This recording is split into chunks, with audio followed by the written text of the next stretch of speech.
My sister is standing up at my wedding reception right now, in front of 200 guests, holding a microphone, smiling that sweet, innocent smile she's perfected over 25 years. And she's about to announce that she's pregnant with my fiancé's baby. My fiancé who is sitting 3 feet away from me. My fiancé who I just married 45 minutes ago. My fiancé who has been sleeping with my sister for the past 7 months while planning our wedding. But here's what Chelsea doesn't know. Here's what neither of them know. I've known about the affair for 3 weeks. I have text messages. I have hotel receipts. I have a private investigator's report with photos. And I have a DNA test that proves the baby is Ryan's. A DNA test Chelsea thinks is still weeks away from being processed. She thinks she's about to ruin my wedding with this announcement. She thinks she's about to steal my spotlight, destroy my marriage, and walk away victorious. Instead, she's about to destroy herself, in front of everyone we know, with evidence she has no idea exists. But let me back up. Let me tell you how I got here. How my own sister betrayed me in the worst possible way, and how I'm about to make sure she pays for it. My name is Natalie Brooks. I'm 28 years old. I'm a high school English teacher in Portland, Oregon, and until about 2 months ago, I thought I had a perfect life. I was engaged to Ryan Turner, my boyfriend of 4 years. He's 30, works in finance, handsome and successful. We'd been planning our wedding for a year, a beautiful outdoor ceremony at a vineyard, 200 guests, everything I'd ever dreamed of. My younger sister Chelsea is 25. She's always been the wild one in our family while I was the responsible one. She's had a string of failed relationships, trouble holding down jobs, always needing to borrow money from our parents. But she's my little sister. I've always tried to help her. Tried to be there for her. That was my mistake. The wedding was set for October 12th, 2024, a Saturday in autumn when the vineyard would be beautiful with fall colors. Chelsea was one of my bridesmaids. Not my maid of honor, that was my best friend Jessica, but she was in the wedding party. I'd bought her a bridesmaid dress, paid for her hair and makeup. She was supposed to be celebrating with me. Instead, she'd been sleeping with my fiancé since March 2024, 7 months, through dress fittings and cake tastings and rehearsal dinners, through every moment of our wedding planning. I didn't know. I had no idea. They were careful, sneaky, good liars. Until 3 weeks before the wedding when I found Ryan's phone unlocked on our kitchen counter. September 21st, 2024, 3 weeks before my wedding. I wasn't snooping. I wasn't looking for anything. Ryan's phone buzzed with a text while he was in the shower and I glanced at it reflexively. The preview on the lock screen said, "Chelsea, can't wait to see you tonight. I miss you. Chelsea, my sister Chelsea." My first thought was that they were planning something for my bachelorette party. Maybe a surprise. Something sweet. Then I looked closer at the message preview. "I miss you. I miss your hands on me. I miss." My blood went cold.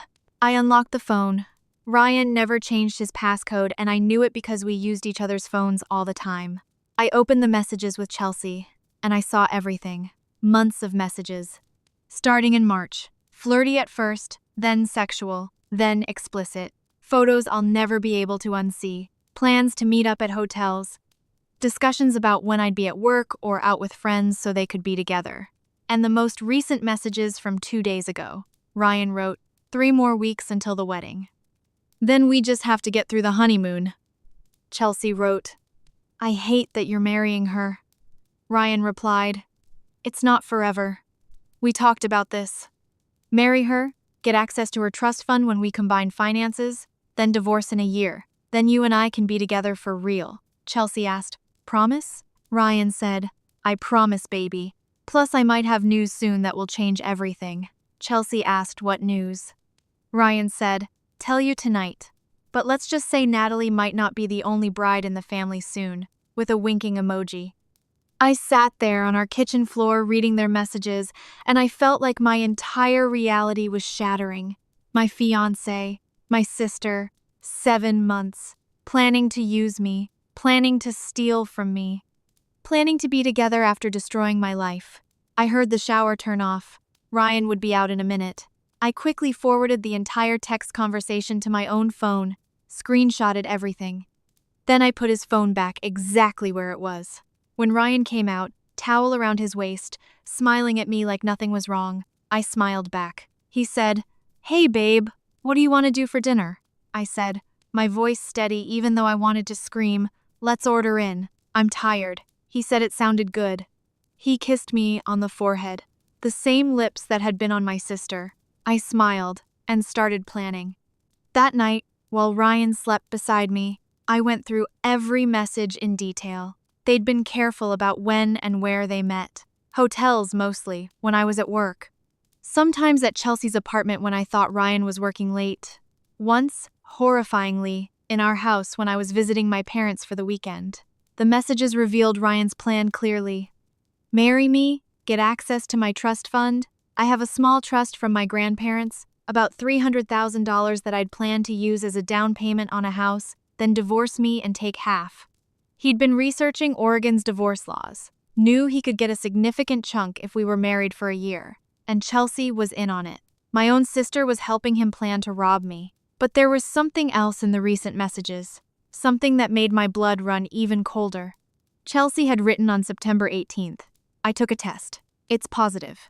Ryan asked if she was sure. Chelsea said, "3 tests, all positive. I'm pregnant." Ryan said, "Holy shit." Chelsea said she knew and asked what they should do. Ryan said he didn't know, and to let him think. Chelsea said, "I'm keeping it. I'm keeping our baby." Ryan said okay, and that they'd figure it out. Chelsea asked if she should tell me before the wedding. Ryan said no, not yet. To let them get through the wedding first and then they'd deal with it. Chelsea asked, "What if I found out?" Ryan said I wouldn't, and to just act normal for 3 more weeks. My sister was pregnant, with my fiancé's baby, and they were planning to keep it secret through my wedding, and then what? Announce it during our honeymoon? After the wedding when it was too late for me to back out easily? I wanted to throw up.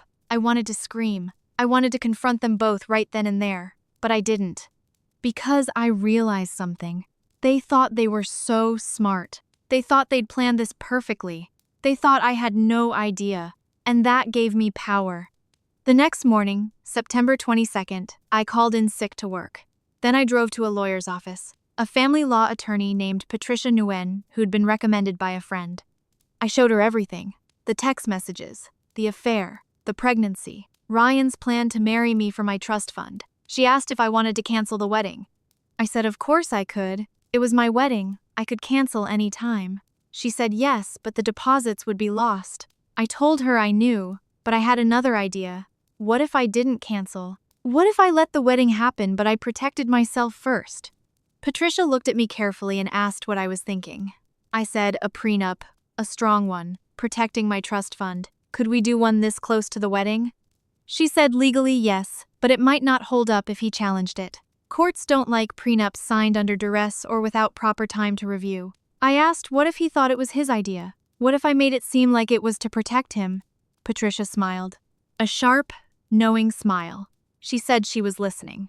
Over the next 3 days, Patricia and I crafted an ironclad prenuptial agreement. It stated that all assets each party brought into the marriage would remain separate property. My trust fund would stay mine. His savings would stay his. In the event of divorce within 5 years, neither party would receive alimony or division of separate property. Basically, if Ryan divorced me within 5 years, he'd get nothing. Then came the tricky part, getting him to sign it without suspicion. I came home on September 25th, looking upset. Ryan asked what was wrong. I said I just got off the phone with my trust manager and he was concerned about the wedding, about combining finances, and thought we should do a prenup. Ryan's face tightened. He said a prenup 3 weeks before the wedding? I said I know. I told the trust manager we don't need one, but he's insisting. He says if we don't, he'll freeze the trust until we do. Something about fiduciary responsibility. Ryan said that was ridiculous. I agreed and said, I don't want to do this. I trust Ryan completely, but if we don't sign something, I can't access the trust for our down payment. I watched Ryan's mind working. He needed me to have access to that trust. That was his whole plan. He said, okay, finally. If it's the only way, let's do it. I asked if he was sure. I didn't want him to feel like I don't trust him. He said, Natalie, I love you. A piece of paper doesn't change that. If signing a prenup means we can buy our house, let's sign it.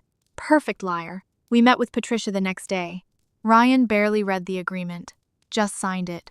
Probably thinking it didn't matter since he was planning to manipulate me into giving him access anyway. He had no idea he'd just signed away any claim to my money.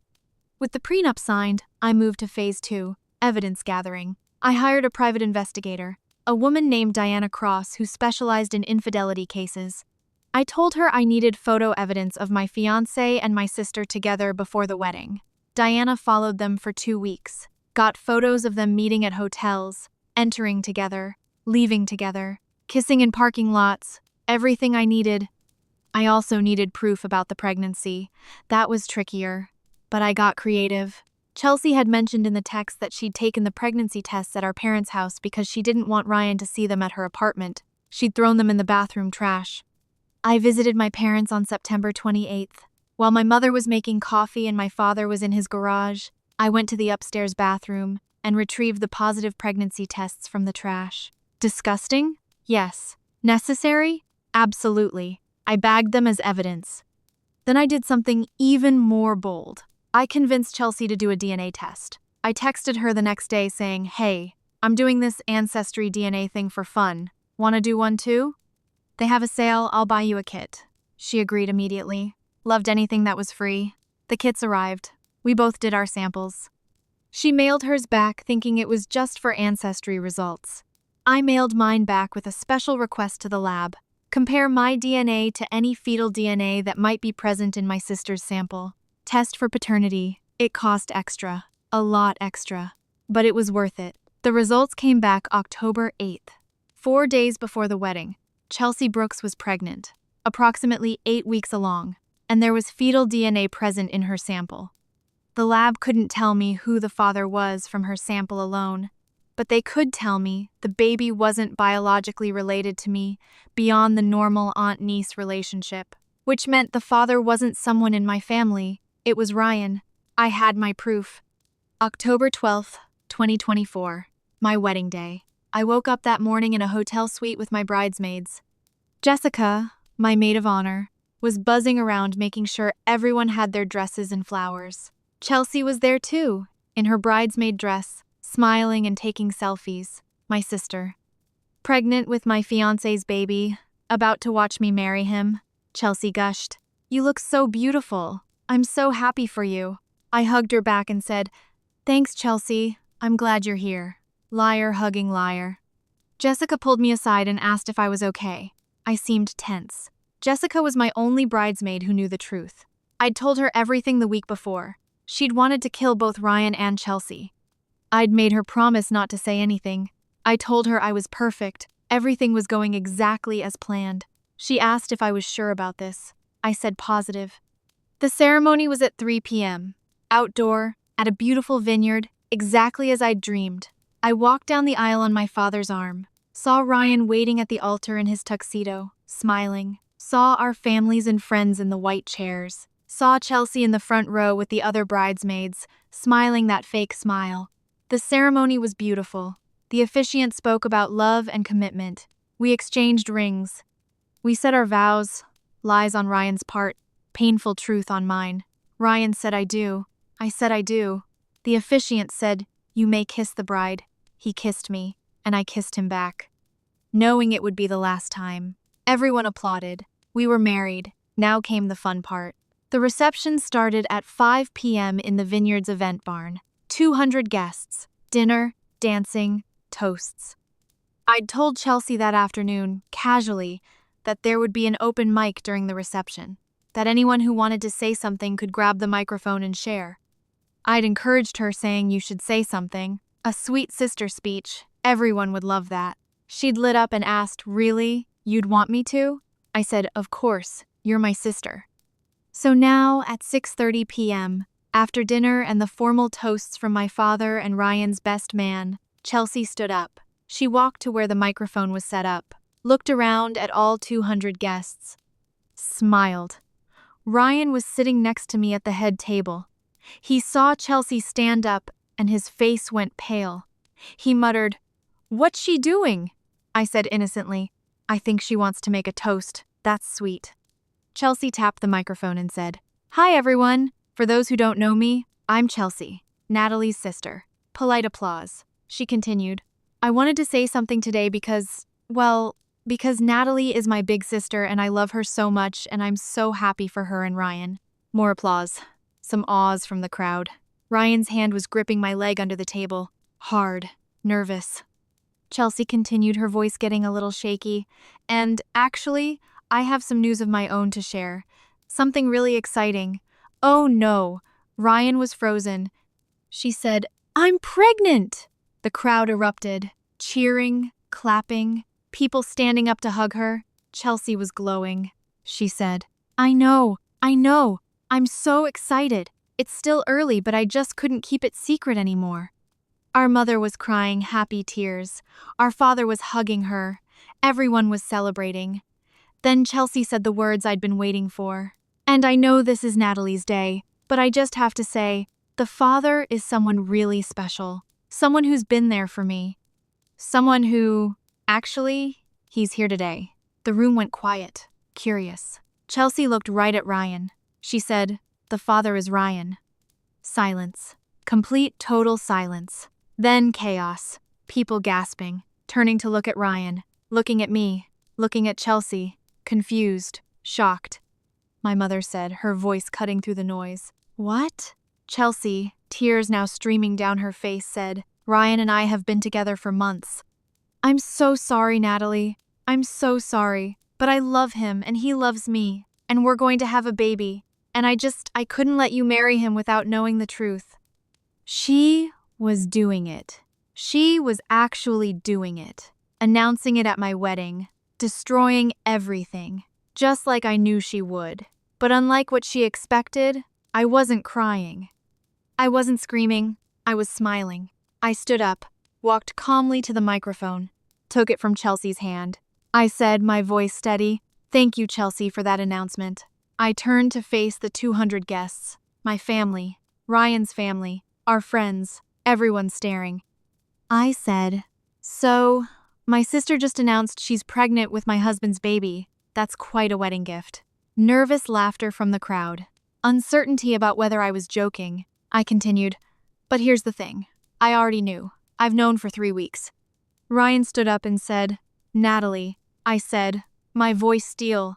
"Sit down, Ryan." He sat. I continued, "I found out 3 weeks ago that my fiancé and my sister have been having an affair since March. 7 months, through our entire engagement. Through all our wedding planning." I pulled out my phone, connected it to the reception's AV system. The screen behind me lit up. I said, "I have text messages." And Chelsea's messages appeared on the big screen. The explicit ones. The ones about meeting at hotels. The ones about the pregnancy. Chelsea's face went white. I said, "I have hotel receipts." They appeared on screen. Charges to Ryan's credit card. Hotels in Portland. Rooms booked on days I thought he was working late. I said, "I have private investigator photos. Photos of Ryan and Chelsea. Entering hotels. Kissing in parking lots. All time-stamped." The room was dead silent. I said, "And I have DNA proof that Chelsea is indeed pregnant and the baby is Ryan's." I showed the pregnancy test results, the DNA analysis. I looked at Ryan and said, "Ryan's plan was simple. Marry me, get access to my trust fund, divorce me in a year, take half my money, then be with Chelsea and their baby. Wasn't that the plan, Ryan?" I showed more messages, the ones where Ryan explicitly discussed his plan to use me for money. Ryan was standing now, face red, saying, "Natalie, I can explain." I said, "There's nothing to explain. I have everything documented, everything recorded, every lie." I looked at Chelsea and said, "And you, my sister, you helped him plan this. You knew he was using me. You knew he was going to steal from me. And you didn't care. Because you wanted him." Chelsea was crying and said, "Natalie, I'm sorry, I didn't mean." I interrupted, "You didn't mean to get caught. That's all. You meant to do everything else." I turned back to the crowd. "So here's what's going to happen. This marriage is annulled, tomorrow. I have grounds for fraud, and my lawyer is already prepared to file." Ryan started to protest. I held up my hand. "Also, Thanks to the prenup you signed without reading carefully, you get nothing. Not a penny of my money. Nothing. I looked at Chelsea. And you, little sister, get to raise that baby on your own, because Ryan doesn't have any money. His plan to get rich off me just failed, so good luck. I handed the microphone to Jessica. Then I walked out, still in my wedding dress, out of the reception barn, into the vineyard, to the car Jessica had waiting. Behind me, I could hear the explosion. Shouting, Ryan trying to explain, Chelsea sobbing, my mother screaming, Ryan's parents demanding answers. Jessica drove me back to the hotel. We went to the suite, and I changed out of my wedding dress. Jessica said, "Holy shit, you actually did it." I said, "I did." She asked how I felt. I thought about it, free. But let me tell you about those 3 weeks between finding the messages and the wedding day. Because every single day was a performance. Every conversation was a lie. Every smile was fake. And it was the hardest thing I've ever done. The morning after I found the messages, I woke up next to Ryan. He was still sleeping, peaceful, completely unaware that I knew everything. Part of me wanted to wake him up screaming, but I didn't. I got up quietly, made coffee, started my day. When Ryan woke up, I kissed him good morning like nothing was wrong. That's how the next 3 weeks went. Pretending, acting, playing the role of the excited bride who had no idea her fiancé and sister were betraying her. Every time Ryan touched me, I wanted to flinch away. Every time Chelsea texted me about wedding plans, I wanted to scream. But I smiled. I responded. I acted normal, because I needed them comfortable and confident. I needed them to walk right into my trap. The hardest part was seeing them together at family dinners. We had 2 in those 3 weeks.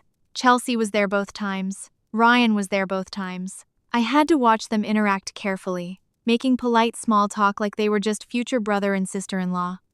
At my parents' house, my mother gushed about how wonderful it was that Chelsea and Ryan got along so well. Chelsea smiled and said Ryan was great, like the big brother she never had. I almost laughed.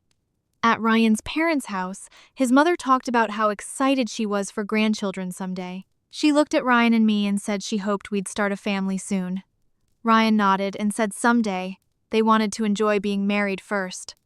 Chelsea, sitting across the table, went pale, because she was already carrying Ryan's baby, the grandchild his mother was hoping for, but from the wrong woman.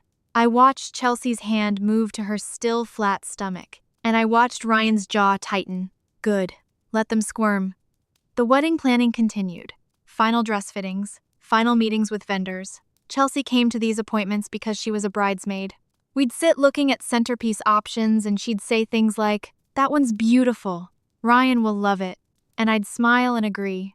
All while knowing she'd been sleeping with Ryan the night before. The cognitive dissonance was surreal. Jessica was the only person who knew the truth. She'd call me every night and I'd step outside to talk. She'd ask how I was holding up. One night she said I didn't have to go through with this.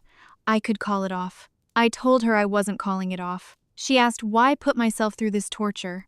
I said because calling it off means they win. They get to walk away.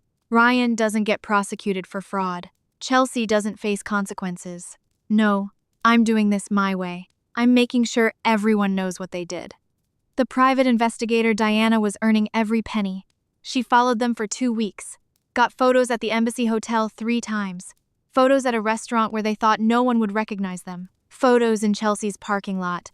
Ryan kissing her goodbye before he came home to me. Every photo time-stamped and dated. Diana delivered the final report October 10th, 2 days before the wedding. She handed me a thick folder and said this was everything. I told her to come to the wedding. She raised an eyebrow. I said, "Trust me, you'll want to see how this ends." The bachelorette party was October 9th. Jessica had organized it. Dinner, then dancing downtown. All my bridesmaids were there, including Chelsea. We drank champagne, we laughed, we danced. Chelsea made a toast. She stood up and said, "To Natalie, the best sister anyone could ask for. I'm so lucky to have you in my life. I love you so much." Everyone clinked glasses. And I looked at my sister, drunk and smiling, toasting me while pregnant with my fiancé's baby. And I wondered how she could do it, how she could look me in the eye and lie so completely. That night, Chelsea fell asleep on my shoulder in the Uber, and I looked down at her and thought, in 3 days I'm going to ruin you. The rehearsal dinner was October 11th. Both families there, the wedding party, about 60 people. Ryan's father made a toast welcoming me to the family. My father made a toast about how proud he was. Ryan thanked everyone. I thanked my parents. All lies, all performance, all leading to tomorrow. After dinner, Ryan and I went back to our apartment. We went to bed together. Ryan fell asleep quickly. I lay there awake. Tomorrow was the day. Tomorrow I would marry him. Tomorrow Chelsea would make her announcement. Tomorrow I would destroy them both. The wedding morning, I woke at 6 a.m. in the hotel suite. Jessica was already up making coffee.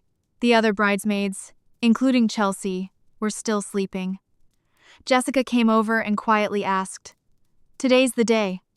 Are you sure?" I nodded. She squeezed my hand. Said she was proud of me. This took guts. I said, or insanity. She smiled. Maybe both. Chelsea woke around 7, came over and hugged me. Said, "It's your wedding day, how are you feeling?" I said excited, nervous, happy, all the things a bride should say. She said, "You and Ryan are going to be so happy together." The lie came so easily to her, so smooth, so practiced. Getting into my wedding dress felt surreal. It was beautiful. Ivory lace, fitted bodice, flowing skirt, everything I'd dreamed of. Jessica helped me with the buttons. When I looked in the mirror, I looked like a bride, happy, glowing, but inside, I was hollow, because I knew this marriage would last maybe an hour before I annulled it. I knew this dress, this hair, this makeup, all of it was just costume for the performance I was about to give. The aftermath was nuclear. Ryan tried calling, texting, begging. I blocked him everywhere. Chelsea tried the same. Blocked. My parents were devastated, furious at Chelsea. Sympathetic to me, they cut Chelsea off financially, told her she'd made her bed and could lie in it. Ryan's parents were horrified. They apologized to me repeatedly, offered to help with legal costs. I declined but appreciated it. The annulment went through in November 2024, 1 month after the wedding. Grounds, fraud, and concealment.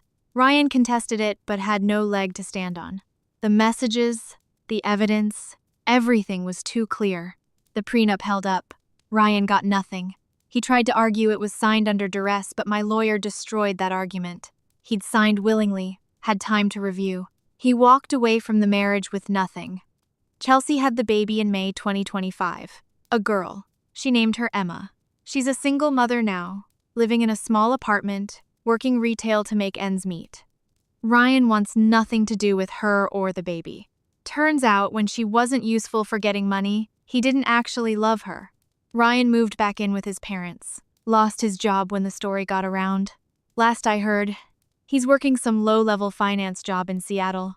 Ryan's life fell apart quickly. His job fired him for conduct unbecoming. His social circle dropped him. His parents were mortified. Chelsea couldn't afford her apartment. Had to move in with a friend who eventually kicked her out. She ended up in a tiny studio in a bad part of town. Worked through the pregnancy. Chelsea tried to get child support. Ryan fought it. Court ordered him to pay, but his Seattle salary was less.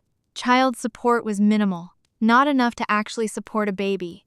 Chelsea's struggling now, working 2 jobs, living paycheck to paycheck. Ryan has visitation rights but rarely uses them. Sees Emma maybe once a month. I don't feel bad for her. Every time I think about feeling sympathy, I remember her standing at my wedding announcing she was pregnant with my husband's baby. I remember her helping Ryan plan to steal from me.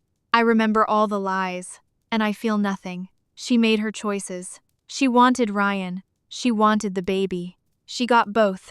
Now she lives with the consequences. My parents tried to reconcile us once, 6 months after the wedding, April 2025.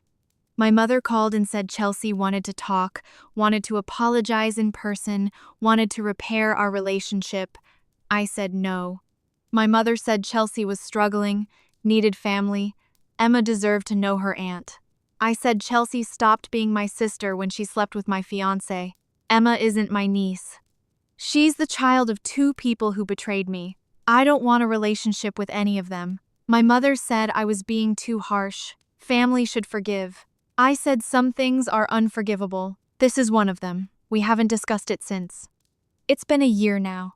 October 2025. 1 year since the wedding that wasn't. 1 year since I exposed them. 1 year since my life exploded and then rebuilt. I'm 30 years old, teaching at the same school, still living in Portland, still have my trust fund, untouched, safely invested, still have my freedom.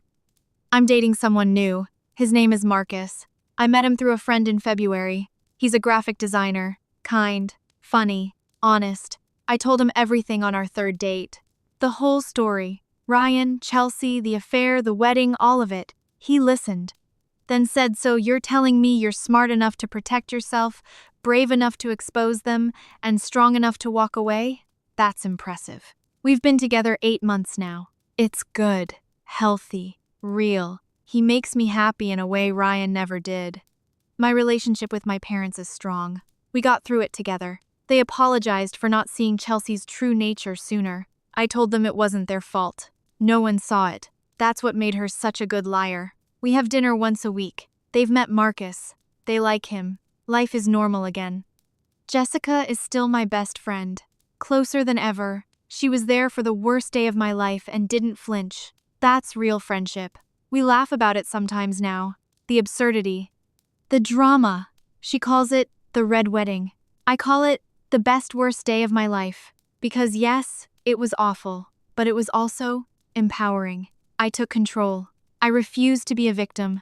I made them face consequences. People still talk about it. Portland's a small city in some ways. The story got around. Did you hear about that wedding where the bride exposed her fiancé and sister in front of everyone? It's legendary now.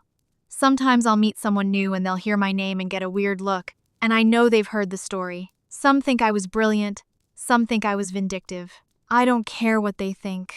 I know what I did and why I did it. Would I do it differently if I could go back? No. Some people have asked if I regret going through with the wedding, if I regret the public exposure, if I regret cutting off Chelsea forever. And my answer is always the same. I regret nothing. Every choice I made was the right choice for me. Canceling the wedding would have been easier, quieter, less dramatic, but it would have let them win. It would have let them walk away thinking they were clever, thinking they'd almost gotten away with it. This way, they faced consequences. This way, everyone knows what they did. This way, justice was served. My sister announced her pregnancy at my wedding reception, told 200 people that my husband was the father. She thought she was ruining my life. She thought she was stealing my moment. She thought she'd walk away victorious. Instead, I exposed their 7-month affair. I showed evidence of their plan to defraud me. I annulled the marriage. I protected my money. I cut them both out of my life completely. And I walked away free. Ryan lost his job, his reputation, his relationship with Chelsea, and any hope of getting my money. Chelsea lost her family's support, her financial security, and ended up as a struggling single mother. And I lost a wedding day but gained freedom, closure, and the satisfaction of knowing I fought back. Some betrayals deserve public exposure, some lies deserve to be dragged into the light, and some people deserve exactly what they get. This was all of those things, and I'd do it again. Every single time. But there's one more part of this story I need to tell you. Something that happened 3 months ago, in July 2025, that showed me just how little remorse Chelsea actually has. I was at Target on a Saturday afternoon just doing normal shopping. Groceries, household stuff, nothing special. I was in the cleaning supplies aisle when I heard a voice behind me say, "Natalie." I turned around, and there was Chelsea, standing 10 feet away, holding a baby carrier with Emma inside. She looked exhausted, dark circles under her eyes, hair pulled back in a messy ponytail, wearing sweatpants and an old t-shirt with spit-up stains on the shoulder. She looked like she hadn't slept in weeks, which she probably hadn't. Babies don't sleep.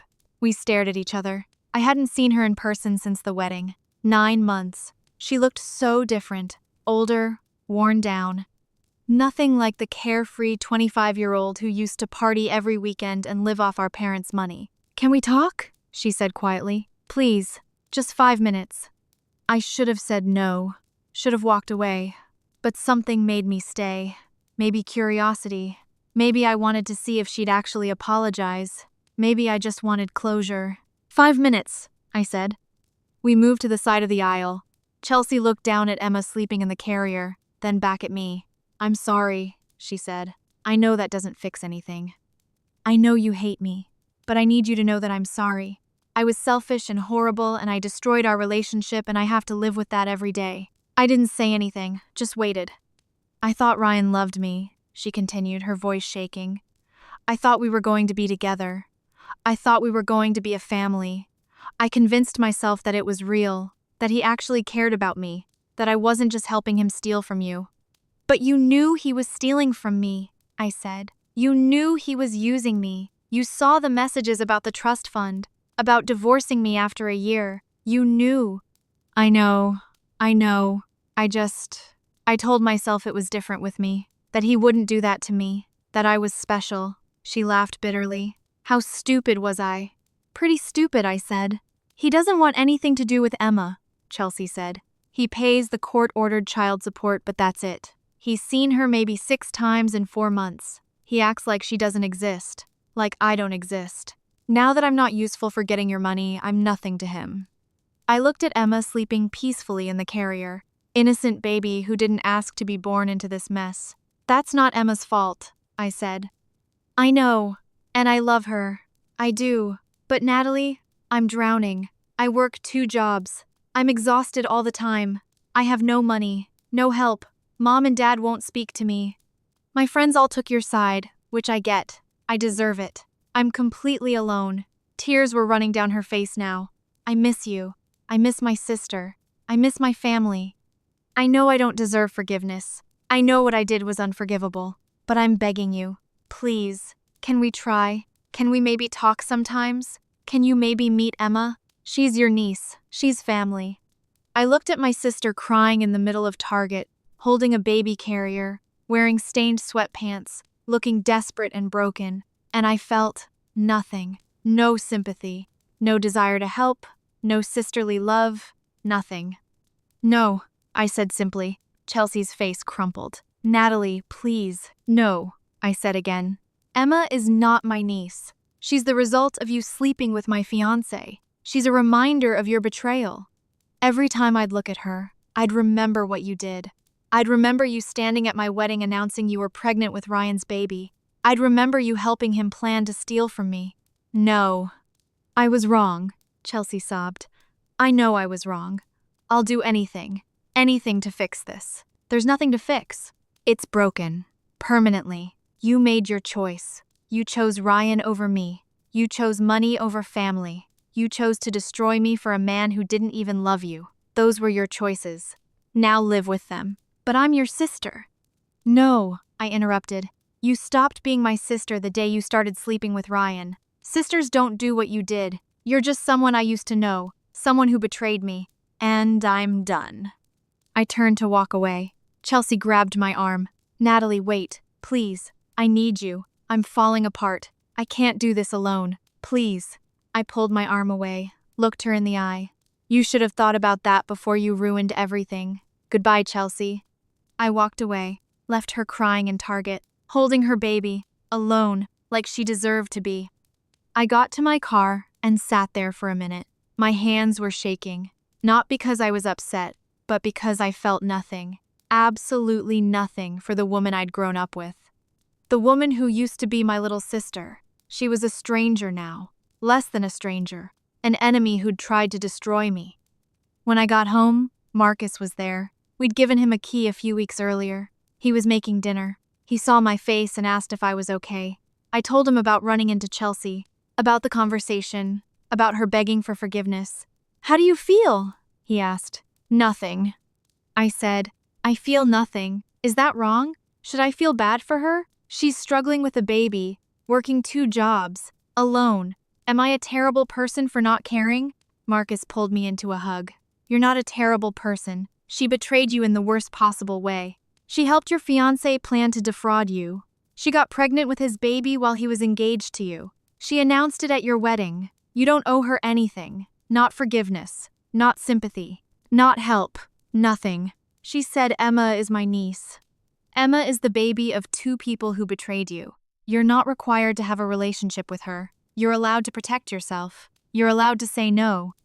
I nodded. He was right. I knew he was right. But I still wondered if other people would judge me, if they'd think I was heartless for refusing to help my sister with her baby.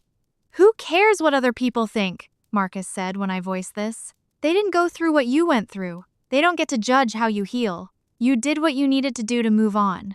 Don't let anyone make you feel guilty for that." I thought about Chelsea's words, about her saying she was drowning, working 2 jobs, exhausted, alone, and I thought about how she and Ryan had planned all of this. How they discussed using me, stealing from me, divorcing me, leaving me with nothing while they lived happily together with my money. They'd planned to destroy me financially and emotionally, leave me broke and heartbroken. The only difference between what they planned and what actually happened is that I found out. If I hadn't found Ryan's phone that day, if I hadn't discovered the messages, they would have gone through with it. I'd be the one struggling right now, divorced, used, broke, alone, while they lived off my money. So no, I didn't feel bad, not even a little bit. The next day, Sunday, I called my mother, told her about running into Chelsea. She sighed heavily. She called me crying last night, said you refused to talk to her, refused to meet Emma. "That's right," I said. "Natalie, she's really struggling. I know what she did was terrible, but she's still your sister, and Emma is innocent in all this." "Mom, we've had this conversation. My answer hasn't changed.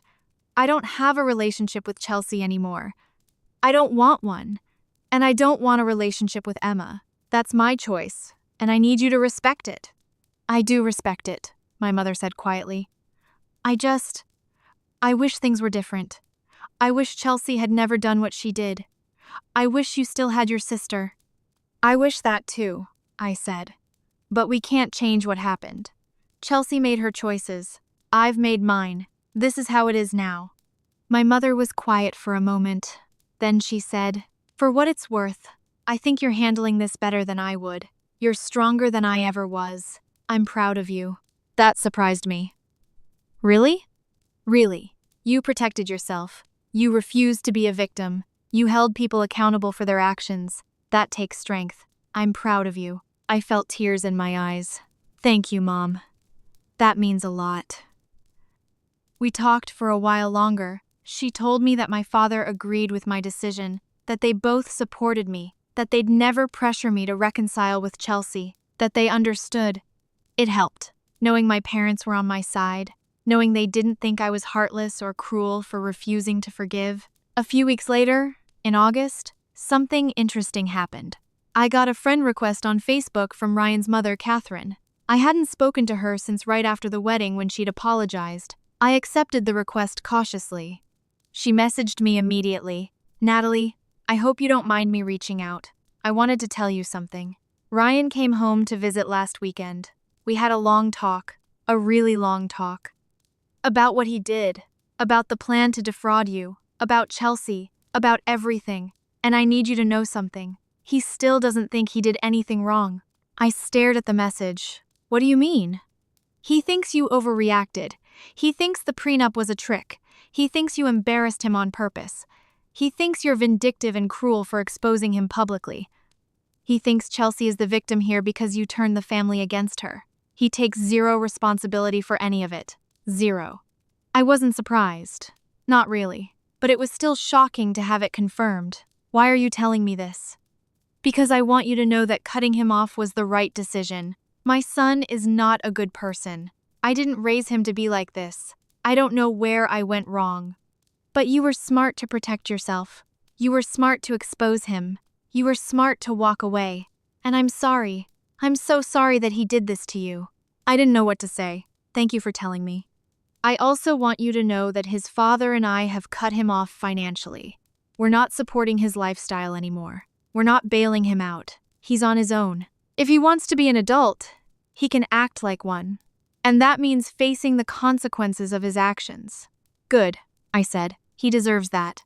"He does. And Natalie, I saw the photos from your Instagram, you and Marcus. You look happy, really happy. I'm glad you found someone good, someone who treats you right. You deserve that. Thank you, Catherine. That means a lot. We chatted for a bit longer. Then she said she just wanted to reach out, wanted me to know she was thinking of me, wanted me to know Ryan's parents didn't support what he'd done. It was kind. Unexpected, but kind. It made me think about how many people the scandal had affected. Not just me, Ryan, and Chelsea, but our parents, our friends, our extended families. Everyone had to pick sides. Everyone had to process what had happened. Everyone had opinions. Most people supported me, understood why I'd done what I did, thought Ryan and Chelsea got what they deserved. But some people thought I was vindictive. Thought I should have just canceled the wedding quietly. Thought exposing them publicly was too much. Thought I should forgive Chelsea because she's family. Those people aren't in my life anymore.